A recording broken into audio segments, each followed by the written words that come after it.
5 years ఈరోజు మనం DSC school assistant గణిత శాస్త్రము తెలుగు మరియు సంస్కృత అకాడమీ ఆంధ్రప్రదేశ్ వారి బుక్ అండి. ఇందులో సంభావ్యత చెప్పుకున్నాము, నిరూపక రేఖా గణితంలో కీ కాన్సెప్ట్స్ చెప్పుకున్నాము. తర్వాత కొన్ని ఫార్ములాస్ మనము షార్ట్లో ఇచ్చి ఉన్నామండి. తర్వాత ప్రాక్టీస్ బ్లాంక్స్ కూడా చేసుకుంటున్నాయి. చాలా పెద్ద చాప్టర్ అండి, చాలా టాపిక్స్ కవర్ అవుతున్నాయి కాబట్టి ఈచ్ అండ్ ఎవ్రీ బ్లాంక్ కూడా ఒక ఫార్ములా మీద డిపెండ్ అయి ఉంటుంది. సో జాగ్రత్తగా చూసుకోవాలండి. సో ఫస్ట్ నుంచి కంటిన్యూగా వీడియోస్ ఫాలో అవుతూ ఉండండి. డిఎస్సి దగ్గరకు నోటిఫికేషన్ పడింది, ఎగ్జామ్స్ దగ్గరకు వస్తున్నాయి కాబట్టి ఈ చాప్టర్ వింటూ లాస్ట్ వీడియోస్ కూడా ప్రాక్టీస్ చేసుకుంటూ ఉండండి. సో వీడియోలోకి వెళ్ళిపోదాము. -4, -3 కేంద్రంగా ఉంటూ మూల బిందువు గుండా పోయే వృత్త సమీకరణం 108th బ్లాంక్ అండి. దీంట్లో మూల బిందువు గుండా పోయే వృత్త సమీకరణం అన్నారు కాబట్టి ఇక్కడ x² + y² + 2gx + 2fy = 0 అవుతుందండి. +c ఉన్నది. సో దాని ప్రకారం ఇక్కడ కేంద్రం ఇచ్చారు. సో -g/a -f/b, ఇక్కడ a అనేది 1, b అనేది 1 అవుతుంది కాబట్టి ఈ విధంగా 8x + 6y = 0 వస్తుందండి. నెక్స్ట్ 2, 3 కేంద్రంగా ఉంటూ 2, -1 గుండా పోయే వృత్త సమీకరణం ఇది x1 y1 అనుకుంటాము. y + x/2, 2 + x/2 = 2, -1 + y/2 = 3 అండి. సో ఇక్కడ ఇది కేంద్రంగా ఉన్నప్పుడు ఇది ఒక బిందువు అన్నప్పుడు ఇంకో బిందువు xy అనుకుంటే ఈ రెండింటి మధ్య బిందువే కేంద్రం అవుతుంది. దాని ప్రకారం ఇక్కడ తీసుకున్నప్పుడు xy వాల్యూస్ 2, 7 వస్తాయి. 2, 7 వచ్చినప్పుడు వృత్త సమీకరణం చూసుకోవాలండి. నెక్స్ట్ ఇంకొక మెథడ్లో కూడా చూసుకోవచ్చు. x - 2 of x - 2 + y + 1 of y - 7 = 0 అని ఈక్వేషన్స్ ఫార్ములాస్ ఉన్నాయండి వెనక. దాని ప్రకారం చేసుకున్నా వస్తుంది. Next root of l + 1 + m² of s² + y² - 2cx - 2mcy = 0 వృత్త కేంద్రం వ్యాసార్థం. వృత్త కేంద్రం మనకి ఈజీగా అర్థమవుతుందండి. ఇక్కడ c/2 ఉండదు, మైనస్ ప్లస్ అవుతుంది. c/√1 + m², అట్లాగే mc/√1 + m². మిగతా అన్నిటికీ మైనస్లు ఉన్నాయి. దీనికి మైనస్ ఉంది, దీనికి మైనస్ అలా ఉండకూడదు కాబట్టి ఇది అవుతుంది ఆన్సర్. వ్యాసార్థం వచ్చేసి c అవుతుంది. కొన్ని షార్ట్ కట్లో వెళ్ళిపోవాలండి. మెథడ్స్ 1 or 2 మెథడ్స్ ఉన్నా మనకి ఏది ఈజీగా ఉంటే ఆ మెథడ్ ఫాలో అవుతూ ఉంటేనే మనకి టైం సేవ్ అవుతుంది. నెక్స్ట్ పరామితీయ సమీకరణాలు అన్నారు. ఈ వృత్తానికి x = h + r cos θ, y = k + r sin θ ప్రకారం చేసుకుంటే ఫార్ములాస్ ఏనండి ఇది కూడా. అప్పుడు థర్డ్ వన్ కరెక్ట్ అవుతుంది. 122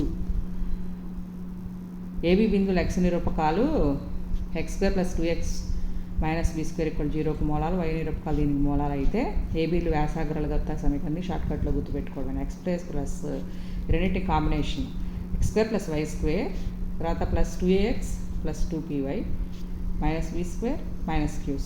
అప్పుడు మైనస్ కామన్ తీస్తే b² + q² = 0 అవుతుంది. ఈ విధంగా గుర్తుపెట్టుకోవాలి.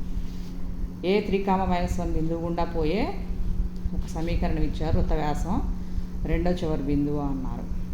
సో దీని కేంద్రం వచ్చేసి దీని కేంద్రం ఉంటుంది. రెండో చివరి బిందువు xy అనుకుంటే 3 + x/2 మధ్య బిందువు ఫార్ములా వేసేసి కేంద్రానికి సమానం చేసుకోవడమేనండి. 3 + x/2, -1 + y/2 = 1, -2 చేస్తే -1, -3 వస్తుందండి. సో నెక్స్ట్ ఇంకొక సమీకరణం కూడా ఉందండి. 2 వ్యాసాలు ఇచ్చినప్పుడు మనకి సమీకరణము వ్యాసాగ్రాలుగా గల సమీకరణం x - x1 of x - x2 + y - y1 of y - y2 = 0 ప్రకారం చేసుకున్నా ఇది వస్తుంది సమీకరణం.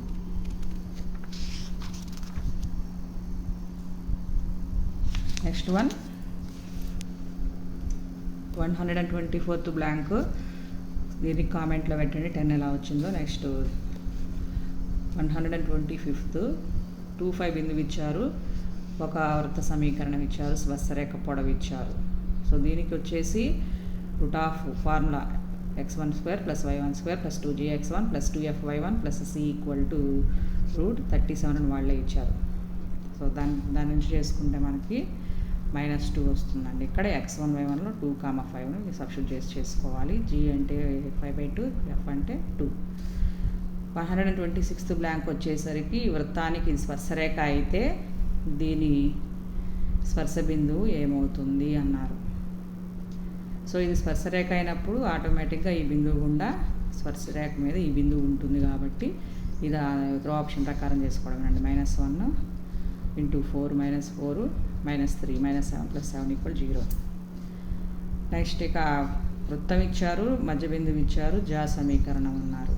సో ఈ విధంగా ఫార్ములా ఉంటుంది. xx1 + yy1 - fx + x1 - 8 = 0. So చేసినప్పుడు మనకి x + 2y - 6 = 0 వస్తుంది. వృత్తానికి lx + my + n = 0 రేఖ అవిలంబ రేఖ కావడానికి నియమం. ఇది కూడా ఫార్ములా అండి, ఇంపార్టెంట్. lg + mf = n. బిందువృత్త వైశాల్యం వచ్చేసి 0. L1 L2 L3లు 0 3 సమాంతర రేఖలు అయితే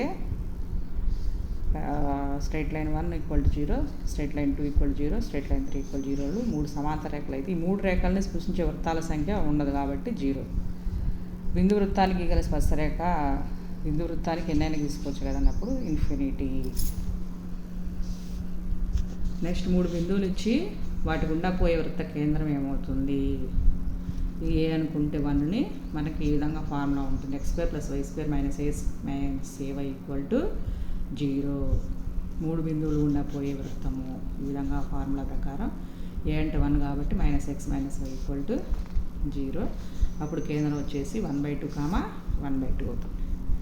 రేఖ వృత్త వ్యాసం అయితే ఏ విలువ ఎంత అన్నారు. సో ఇక్కడ దీని కేంద్రం తీసుకొచ్చి ఈ రేఖలో సబ్స్టిట్యూట్ చేస్తే ఏ విలువ వచ్చేసిందండి 5/3. నెక్స్ట్ ఇక x1 y1 ≠ 0. x² + y² = a² వృత్తంపై ఉన్న బిందువు P x1, y1 వద్ద గీసిన స్పర్శరేఖ నిరూపక కక్షలతో ఏర్పరిచే త్రిభుజ వైశాల్యం. ఫార్ములా అండి ఇది కూడా a⁴/2 మాడ్యులస్ x1 y1 అవుతుంది. x² + y² - x + 3y - 22 = 0. 1/2 - 3/2 కేంద్రం వచ్చేసి ఇక్కడ y = x - 3 అంటే x - y - 3 = 0 వేసుకుంటే ఇక్కడ రేడియస్ వచ్చేసి 1/2² + 3/2² + 22 √ వేసుకుంటే 7/2 వస్తుంది రేడియస్. మనకు ఫార్ములా వచ్చేసి జా పొడవుకి 2√r² - d². 2√r² అంటే 49/2 - d² అంటే మళ్ళీ లంబ దూరం కనుక్కుంటాము. అది 1/2 వస్తుంది మనకి లంబ దూరం వచ్చేసి. సో చేస్తే మనకి 2√24 వస్తుందండి. సో లంబ దూరం ఎలా కనుక్కుంటామంటే ఇక్కడ ఈ స్ట్రైట్ లైన్ x - y - 3 = 0 కదా. మాడ్యులస్ ఆఫ్ x ప్లేస్లో కేంద్రం సబ్స్టిట్యూట్ చేయాలి. ఇక్కడ 1/2 + 3/2 - 3 మాడ్యులస్ చేసి /1² + 1² ఆ విధంగా చేసుకుంటే d² వస్తుంది. మనకు వెనక ఫార్ములాస్ ఉన్నాయి లంబ దూరానికి, దాని ప్రకారం చేసుకోవాలి. 2r అంటే రేడియస్, d అంటే లంబ దూరం. s = వృత్తం ఇచ్చారు, బాహ్య బిందువు నుంచి గీసిన స్పర్శరేఖలు లంబంగా ఉండడానికి నియమం అండి. ఇది కూడా ఫార్ములానే. g² + f² = 0. వృత్తం దిశ రేఖకు ధ్రువం అన్నారు. సో దీనికి -23, -28 వస్తుందండి. x + y + 2 = 0. So g = -2, f = 3 అవుతుంది, r = 5 అవుతుంది. l value 1, m value 1, n value 2 వచ్చేసి మనకి ధ్రువానికి ఫార్ములా ఉంది పెద్దది చాలా, అయినా గుర్తుపెట్టుకోవచ్చు. -g + lr² / lg + mf - n, -f + mr² / lg + mf - n = ధ్రువం అని. సో దాంట్లో సబ్స్టిట్యూట్ చేస్తే మనకి -23, -28 వస్తుంది. నెక్స్ట్ వృత్తం దృష్ట్యా 2 సంయుగ్మాలు అయితే k విలువ ఎంత అన్నారు. దీనికి -28 వస్తుంది. చూసుకోండి. s12 = 0 కావాలి. x12 అంటే x1 x2 + y1 y2 - 5x1 + x2 + 8y1 + y2 + 6 = 0 అండి. దాంట్లో మనము x1 అంటే 4, y1 అంటే 2, x2 అంటే k, y2 అంటే -, సబ్స్టిట్యూట్ చేస్తే వచ్చేదే ఆన్సర్ అవుతుంది. సో ఇది ఒకసారి చూసుకోండి. నెక్స్ట్ సంయుగ్మ రేఖలు అయితే కే విలువ, దీనికి కూడా ఫార్ములా ఉందండి. సంయుగ్మ రేఖలు కావడానికి వృత్తాన్ని దృష్ట్యా 2 రేఖలు సంయుగ్మ రేఖలు కావడానికి ఫార్ములా ఈ విధంగా చేసుకోవాలి. 2 వస్తుందండి. రిమైనింగ్ బిట్స్ నెక్స్ట్ వీడియోలో కంటిన్యూ చేస్తానండి. Thank you.